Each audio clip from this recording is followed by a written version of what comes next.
आज के वीडियो में हम बात करते हैं धारिता एवं संधारित्र की, कैपेसिटेंस और कैपेसिटर की। तो सबसे पहले हम बात करते हैं धारिता की या फिर कैपेसिटेंस की। इसके लिए थोड़ा सा बेसिक से समझिए। जैसे मान लो आपके पास कोई बर्तन है, बर्तन छोटा भी हो सकता है, बड़ा भी हो सकता है। एक बर्तन ऐसा है जिसमें 1 लीटर पानी आ रहा है, एक बर्तन ऐसा है जिसमें 5 लीटर पानी आ रहा है। तो 1 लीटर वाले बर्तन की जो धारिता है, उसकी जो कैपेसिटी है वो 1 लीटर है। मैं ये कहूं कि भाई 1 लीटर वाले में 1.5 लीटर पानी कर दूं, नहीं कर सकती। कहां चला जाएगा? बाहर फैल जाएगा। अगर आप 1 लीटर के बर्तन में 1.5 लीटर पानी करोगे तो 1 लीटर तक तो उसमें आएगा, उसके बाद वाला पानी कहां चला जाएगा? बाहर फैल जाएगा। इसका मतलब ये हुआ जितनी बर्तन की कैपेसिटी है वो उतना ही स्टोर करेगा और जो फालतू चीज होगी उसको बाहर फैला देगा। सेम यही चीज होती है कंडक्टर की। देखिए यहां बात कंडक्टर की आ रही है तो उसको हम पहले चैप्टर में भी थोड़ा सा डिस्कस कर चुके हैं, फिर भी एक बार उसको बता देते हैं। जितने भी हमारे मटेरियल हैं उनको 3 कैटेगरी में आप रखते हो। पहली कैटेगरी कंडक्टर यानी चालक। चालक आप उनको कहते हो जिनमें करंट का फ्लो इजीली हो जाए, जिसमें से आवेश आसानी से प्रवाहित हो जाए। इसका मतलब उसके अंदर मुक्त इलेक्ट्रॉनों की संख्या बहुत ज्यादा होती है। दूसरा इंसुलेटर। इंसुलेटर यानी उसमें मुक्त इलेक्ट्रॉनों की संख्या न के समान होती है और उसमें से विद्युत धारा या आवेश का कोई प्रवाह नहीं होता। और तीसरा सेमीकंडक्टर, अर्धचालक। अर्धचालक में क्या होता है भाई, इनमें इलेक्ट्रॉन जो होते हैं वो चालकों से तो होते हैं कम, और वो आपके जो है इंसुलेटर जो है, कुचालक जो है, उनसे होते हैं ज्यादा। इसका मतलब नॉर्मली तो इनमें भी करंट फ्लो नहीं होती है, लेकिन कहीं ना कहीं कंडक्टिविटी क्या रहती है उसके बीच में, ठीक है ना। अब तो जब कोई भी चालक होगा, ऐसा नहीं होता है कि हमारा मन कर रहा है कि उस चालक को हम आवेश देते जा रहे हैं, ऐसा नहीं होगा। उस बर्तन की तरह ही यहां होता है। जैसे 1 लीटर का बर्तन है तो 1 लीटर पानी आया, 1 लीटर दूध आया उसके अंदर। ऐसे ही चालक है, उसकी अपनी कैपेसिटी है, जितनी कैपेसिटी है उतना ही आवेश स्टोर करेगा। अगर उससे ज्यादा आवेश आप उसको दोगे तो वो हवा में लीक होना शुरू हो जाएगा।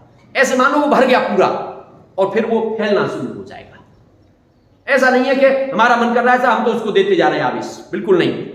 बर्तन वाला हिसाब है, 5 लीटर का बर्तन है तो 5 लीटर तक पानी आएगा, उसके बाद वाला पानी बाहर फैल जाएगा। ऐसे ही कोई चालक है, जितना बड़ा चालक है भाई, जैसे आपका छोटा बर्तन तो कम कैपेसिटी, बड़ा बर्तन ज्यादा कैपेसिटी, ऐसे चालक का होता है। छोटा चालक कैपेसिटी कम, बड़ा चालक कैपेसिटी ज्यादा।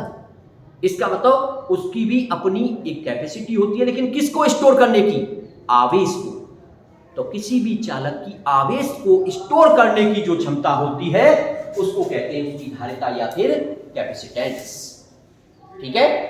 अब बात ये आती है, जैसे आप पानी डाल रहे हो बर्तन के अंदर, पानी डालते जा रहे हो, क्या चीज बढ़ती जा रही है? Water level. पानी का तल बढ़ता जा रहा है। जब आप पानी डालते जा रहे हो तो पानी का लेवल बढ़ता जा रहा है। लेकिन जब हम किसी चालक को आवेश देते चले जाते हैं तो पोटेंशियल का लेवल बढ़ता चला जाता है। भाई जैसे जैसे आवेश देते जाओगे पोटेंशियल क्या होता जाएगा?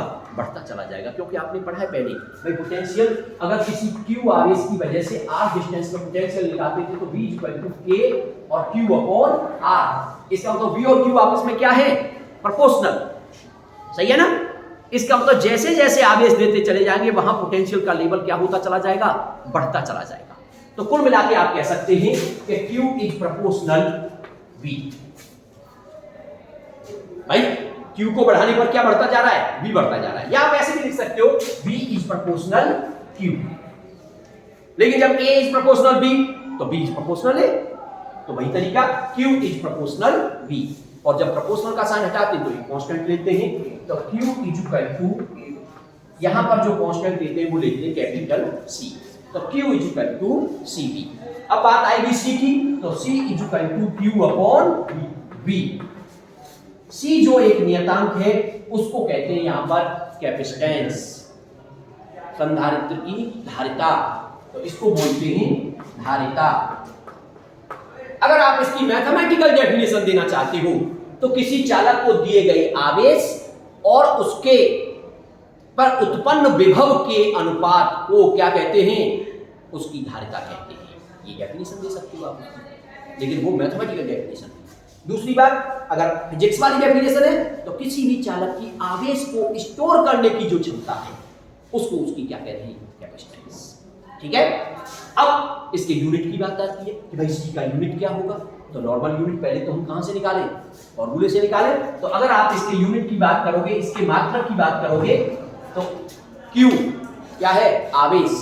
आवेश का क्या हो जाता है, कूलम पर V वोल्ट, तो कूलम पर वोल्ट। ठीक है ना। अब इसकी डायमेंशन की बात करते हैं। डायमेंशन काफी इंपॉर्टेंट है, ध्यान रखनी है आपको। जब आप इसकी डायमेंशन निकालने की बात करोगे, विमा निकालने की बात करोगे, तो C = Q/V। अब बात V पे आके रुक जाएगी, क्योंकि V एक ऐसी फिजिकल क्वांटिटी है जिसकी डायमेंशन सीधे सीधे रखी हुई नहीं होती है। लेकिन जब भी V की विमा की बात आए, तुरंत V की बेसिक डेफिनेशन पे जाइए। उसकी शुरुआत वाली जो परिभाषा थी वहां पर जाइए आप, और शुरुआत की परिभाषा V की होती थी, V = W/Q। एकांक आवेश को अनंत से विद्युत क्षेत्र के भीतर किसी बिंदु तक लाने में किए गए कार्य को, सही है ना, उस बिंदु पर क्या कहते हैं, विद्युत विभव कहते हैं। तो यहां से V = क्या है, W/Q। तो आप यहां पर जब विमा निकालने की बात करोगे तो Q और V की जगह पर किससे, W/Q। अब Q चाहे स्मॉल हो चाहे कैपिटल हो, उससे फर्क नहीं पड़ता है भाई, मात्रक तो सबका एक ही होता है ना। इसका मतलब एक तरह से ये हो जाएगा Q² W। और अब आप विमा निकालने की बात करोगे तो Q = होता है IT, और I का मतलब A² T², और कार्य mL²T⁻²। जब आप इसको ऊपर लेके जाओगे तो पावर चेंज हो जाती है, तो पावर चेंज होंगी तो m⁻⁻1, L ऊपर है नहीं तो L⁻⁻2, T ऊपर जाएगा तो प्लस का हो जाएगा, और दो पहले से प्लस किए वहां पे, तो T⁴ और A⁴। ये आपकी विमा हो गई इसकी कैपेसिटेंस की। साथ ही साथ एक चीज और, ये जो यूनिट आपने निकाला भाई, ये तो आपने इसका बेसिक यूनिट निकाल दिया, लेकिन इसका जो जनरल यूनिट होता है, जो नॉर्मली हम यूज करते हैं, उसको कहते हैं फैराड। ये ध्यान रखना हमें, जब भी अब कैपेसिटेंस के लिए यूनिट की बात आएगी, कौन सा यूनिट कहोगे आप, फैराड, और उसको सिंपल F से डिनोट करते हैं। लेकिन चूंकि कूलम बहुत बड़ा यूनिट होता है आवेश का, आपको ध्यान हो, मैंने एक बार इस पे डिस्कस भी किया था। अगर हम एक कूलम की बात करें तो एक कूलम इतना बड़ा आवेश है, अगर आप लगभग 52 से 55 मीटर रेडियस का कोई कंडक्टर लोगे, आप समझ रहे हो 52 मीटर कितना होता है, जो बच्चे 100 मीटर की रेस लगाते हैं वो समझ गए होंगे। और उतनी रेडियस, उस रेडियस को लेकर के स्फीयर बनाओ, उस रेडियस को लेकर के गोला बनाओ, इतना बड़ा गोला बने, उस गोले को अगर एक कूलम आवेश देंगे तो वो उसको स्टोर कर पाएगा, अदरवाइज वो स्टोर नहीं हो सकता। तो समझ गए एक कूलम आवेश कितना बड़ा आवेश है। इसीलिए जब कूलम पर वोल्ट है, तो जब कूलम बहुत बड़ा यूनिट है तो डेफिनेटली फैराड भी बहुत बड़ा यूनिट होगा। तो धारिता का जो फैराड मात्रक होता है, ये एक बहुत बड़ा मात्रक है। इसलिए जब भी आप कभी चालकों की धारिता की बात किया करोगे तो तुम्हें सीधे फैराड नहीं लिखा हुआ दिखा करेगा, बल्कि इसके छोटे यूनिट लिखे दिखेंगे। जैसे मान लो पहला मिली फैराड, स्मॉल mf बनाए तो उसको पढ़ोगे मिली फैराड। अब 1 मिली फैराड इसका मतलब 10⁻³ फैराड। दूसरा माइक्रो फैराड, तो माइक्रो तो 1 म्यू f, तो 10⁻⁶ फैराड। नैनो फैराड, तो नैनो फैराड का मतलब 1 स्मॉल nf, तो 10⁻⁹ फैराड। पिको फैराड, पिको का मतलब 1 पिको फैराड, 10⁻⁻12 फैराड। और कभी कभी देखिए ऐसे करके भी लिख देता है, इसको भी थोड़ा ध्यान देना, 1 माइक्रो फैराड, तो 2 बार माइक्रो आ गया, तो -6, तो माइनस का 12, यानी वही पिको वाली बात आ गई। तो आप देखेंगे तो इसके यूनिटों में छोटे यूनिट आप जब न्यूमेरिकल देखा करेंगे तो माइक्रो का ज्यादा यूज होता है।